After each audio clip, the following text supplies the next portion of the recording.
Abendgebete. Herr, in deine Hände lege ich voll Vertrauen meinen Geist.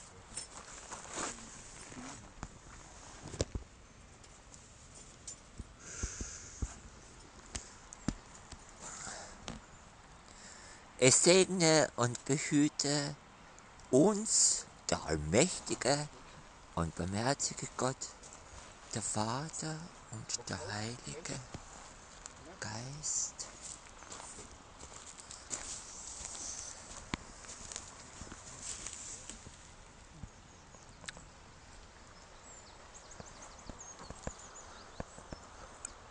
Der Vater und der Heilige Geist.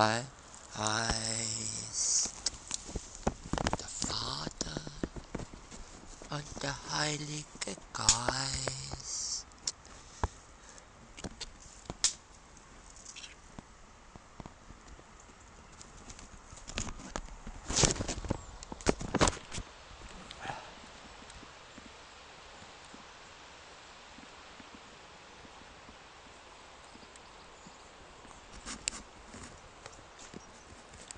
Deinen Frieden, Herr, gib uns vom Himmel.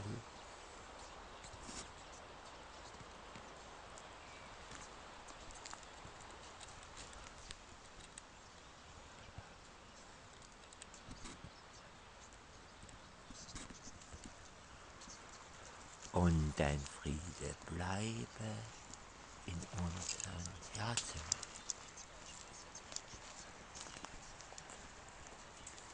Lass uns schlafen in Frieden und wachen in dir,